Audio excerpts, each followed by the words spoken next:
Hi, and welcome to Ship2Shore. I'm Lieutenant Kimberly King, and I am joined today by Commander Kimberly Jones, the commanding officer of USS Tortuga. Ma'am, how are you today?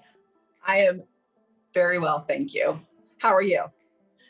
I'm doing well. Thank you so much for asking. So, ma'am, I just kind of wanted to get into a little bit about you. So, if you could please just tell us a little bit about where you grew up, where you went to school. I am from West Philadelphia.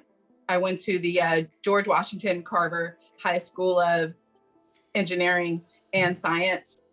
Went to school at Tuskegee University. So it was kind of just one of those things that just kind of kept going. When did it cross your mind that the Navy or even nuclear engineering was going to be something that you wanted to do? So funny. I was in my junior year. I had done a couple internships and a co-op. I had worked for BP. I had worked for Pratt and Whitney, but there was just something missing.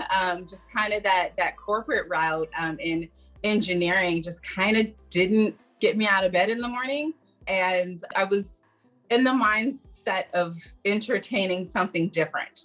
And the rest is 19 years of service history.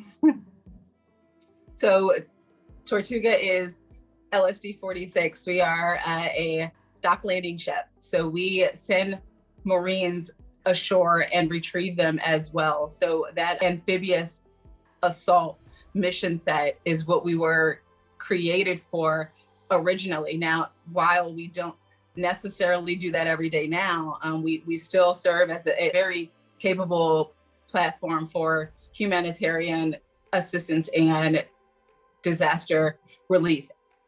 So out of 19 years, my biggest challenge, I would just say navigating naval service and surface warfare in general. There's no playbook for this. You walk into it as an ensign, surface warfare. There's all kinds of lore out there of what it has been, what it could be, but I have focused on what it could be.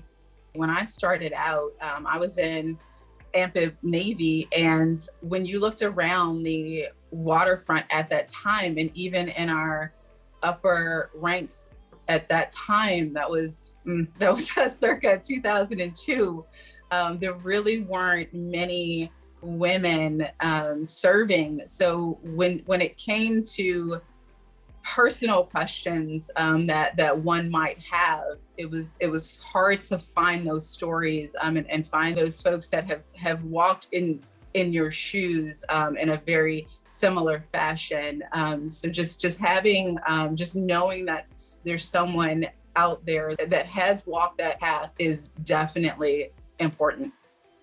When you are young and you may not be sure of what that next step is, just take a job, take any job. And while, service and sacrifice, I'm not saying you should do this if you don't want to, but this has been the blessing I didn't know was there. It was the career of choice that I didn't know I was choosing.